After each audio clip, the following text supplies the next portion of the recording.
Hello and welcome back to Traffic Talks. Happy New Year for those of you who are listening to this in the new year, and if not, hello, I'm Pyro. Welcome to the podcast. Today's episode will be the first one of the new year, but it's also half an episode, if I can put it that way, because this episode is basically going to be split up into two parts. I have mentioned previously that with a lot of goal setting and new year things, reflecting is a very important thing, and for this period of time that I am currently in, December, Jan and Feb are usually very reflective and introspective months for me. So doing that has opened up a lot of things, especially when it has come to setting goals for the new year. So this episode, part 1, is going to be focused on reflections and looking back on the past year and what I've learned, and part 2 will be my actual goals and how I plan to tackle them and how they came to be. That is just something I wanted to mention and get out the way, and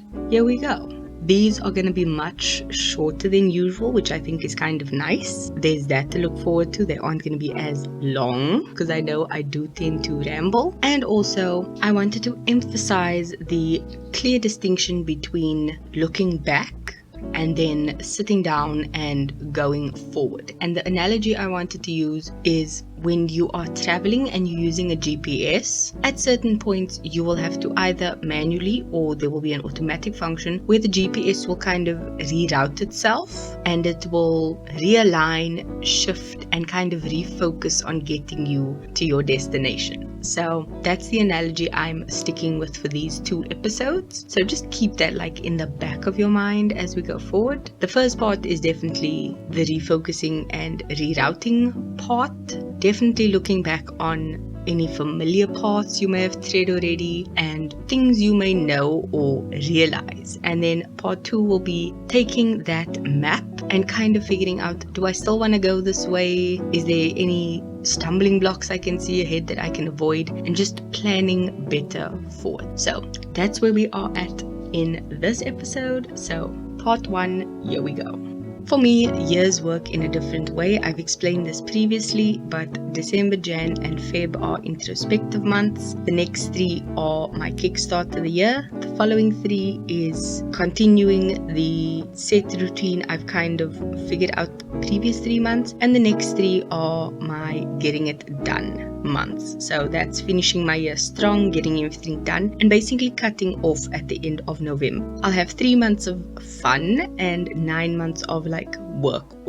Just to give you an idea of what I do. I do work full-time whole year round, a little bit of break, Christmas and New Year's, but for the most part, I structure my year that way, and that just helps me. Being able to look back, assess what's going on, and helping you move forward. For me, doing this reflection the past few months, not only internally but like physically, has helped tons. So I said a while back that I've just been in this crazy mode where I've been cleaning and rearranging and doing all sorts of things. And one of the things I have come to realize is minimalism will never, and I don't like saying never, but I don't think it will ever work for me to an extent that other people expect it to.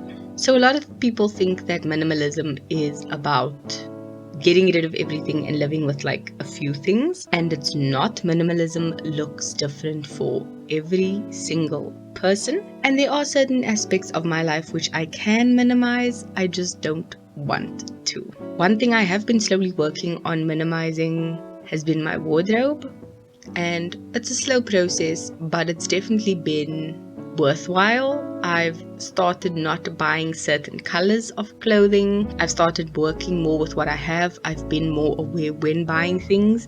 I went to a party and I usually used to buy one item for an event, and I used to find I never wore it again. So what I did was I actually looked for something that would fit into what I have. I only bought one new item. I didn't buy an entire outfit, and I've literally like worn this top I think 2 weeks ago when I went out to go do my nails. So it was really nice to have that realization of you don't have to spend what you used to. You can find other ways of making minimalism work for you. And that's something that I think we can all do, looking at something that we can minimize this year. For me, it will most likely be my wardrobe. That is definitely one thing that I've learned that I've enjoyed this year, especially because I had no reason to go out and buy new clothes because I was A, at home most of the time, B, there was no occasions which forced me to buy new clothes, and 3, I was able to get better wear out of the stuff I do have and realize like, oh, I actually like this, I don't like that, and minimize my wardrobe from there. It's definitely not a capsule wardrobe, but it's definitely something I've been working on for at least about a year and a half, especially because fast fashion is such a thing these days. You used to get like one big collection a season. I think the stat said that there is now a new collection every 2 weeks. Going literally from for a year to a new thing every 2 weeks is insanity. That's just something I think we can all look into. Another thing I realized that I had to reflect really hard on was happiness. And that realization was, we are responsible for our own happiness. We need to do things that make us happy, and if that makes others unhappy, that's their issue because they need to find their happiness. Especially with 2020 being the year it was, a lot of arguments came up and it was difficult to deal with it, but we got through it. And having to learn to navigate that was hard, but that is the ultimate bottom line. You are responsible for your happiness, so you need to go out and do what makes you happy. Don't destroy other people's happiness because that's just rude. But working on yourself is always a good thing, and working on your own happiness is definitely another important thing you need to do. Another thing that I realized and reflected on was my ability to just jump into the deep end and start something instead of delaying and waiting for the perfect time, which I actually want to give a shout out to Pop of Horror. I will leave a link to them below. It's someone that I know who's done this, and they jumped in at the deep end and started it. The website is live and it looks incredible. So go check them out. They are amazing. That is something I can relate to. Jumping in the deep end and getting things done. It looks good. And as you learn things over time, it's going to get better. That's one thing I would definitely encourage all of you to do. Jump in at the deep end. Try something new. And even if it doesn't work, you got the experience of doing it. It's never gonna be a bad thing to do that. Another thing I've learned and realized was the power of unity and standing together. I don't want to use the word solidarity because right now in South Africa there's something called the Solidarity Fund and it's a bit iffy, so I'm not going to get into it. But the fact that we as a country have tried as hard as we did, I don't think we actually succeeded, especially with the next wave and things like that. But I do think there is an incredible Ubuntu spirit that was definitely there. That unity was definitely something I did mention previously, but amongst our siblings we pulled it off when it needed to. So knowing that I have these people that I can rely on is amazing. And even if I want to murder them sometimes, because we've recently been playing Monopoly Deal, look, I'm very competitive when it comes to playing games. In life, I honestly don't care. I'm only competing with myself. But when we're playing games, don't go there. I'm very happy with our unity and strength as a unit and team. And I have no words, so I'm just gonna move on. Money is something I've had to reflect on. And I swear, I think you guys knew this was coming because of the Black Friday, of all the gifts, of everything. But this I needed to definitely look at in a hard, long way. Because I've never been someone who spent my money crazily. And now I did. And it scared me. Not in a bad way, but it kind of like, you know that statement where they say you like scared straight? So you get so scared of going left or doing something wrong, you like scared back onto the right path. That I think definitely happened because I did spend stupid amounts of money, and I'm not ashamed. I will not be ashamed of it. I will not be upset about it. Just rather aware of the fact that I'm lucky enough to be able to do such a thing, and also be aware that it wasn't maybe the best thing for me to do, even though I don't regret it, but it's gonna make me aware of my spending. That was something I definitely am grateful I was able to reflect on, especially because my goals that I have set up for this year are lofty, to say the least. Another thing I needed to reflect on was my health, which was probably no surprise, but last year's hospital stay, my constant diabetic type 2 lingering thing, and then just my health that took a up and down was not something I enjoyed. So definitely reflecting on my health and well-being was something that I needed to do, and looking at it holistically from all aspects in terms of my mental well-being, my physical well-being, my spiritual and my emotional well-being. It was hard to do, but something definitely very necessary, because it's something I control. I'm the one in charge of it. I'm the only one who can do things. It's almost like you can take the donkey to the water, but you can't make them drink. So I'm kind of pulling my own self as the donkey to the water.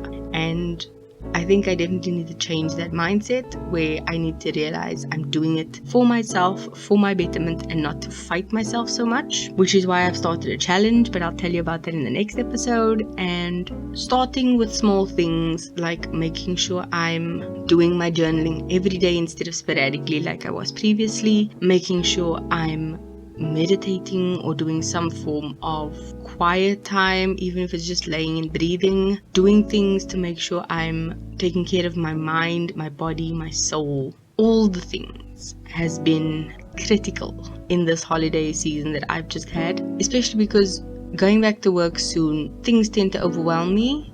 Definitely having that solid foundation that I spoke about previously is gonna get me through it, and being on holiday has helped me get into better routines, even though my sleep has been thrown out a bit.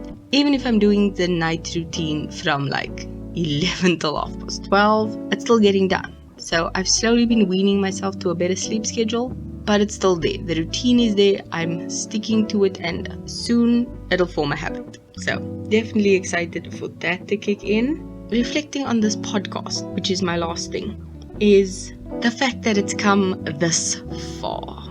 I say that a lot of the times, but it truly has. It's come a long way, and I'm very proud of that. Like I said, jumping in and just starting it was good. Learning all the things I've done, and being able to look not only at my past self and what I've said I was going to do and what I've set out to achieve, but actually doing those things and taking it seriously enough for myself, because that's why I did it. I did it for myself. I did it because I enjoy it. I did it because I love it. I'm so happy that I'm doing it and that I've stuck with it. There's been literally a moment last week where I was just like, what if I just quit? And I'm just like, but why do you want to quit something you enjoy doing? No, stick with it. So yeah, I am sticking with it, and it's been an incredible journey, and I can't wait to continue it. That brings me to the end of this episode, and guys, a bit late to the party, but I have recently discovered Spotify, kind of like Netflix being late to the party, but Spotify. Wow. And this song of the week is, this week's song is one I actually discovered on Spotify. It's called Motive by Ariana Grande and Doja Cat. Holy crap. But that basically sums up this entire episode. What is your motive? Look back at your year, look at the goals that you want to achieve, and figure out what is your motive behind those goals. We're going to get more into that in the next episode. You can check out my Instagram. I'll leave a link below. Anything else, I'll leave links below, which I've hopefully gotten better at because I know I've been including them. You can check them out below. I will definitely leave a link to a Pop of Harder down below. Check it out. It's amazing. I'm going to be fangirling over it for a while, so just forgive me if you are on my Instagram. But there we go. So I will see you in the next podcast episode, where we're going to be talking about my actual goals and why I wanted them and how I'm going to achieve them. I'll catch you then. Love you. Bye.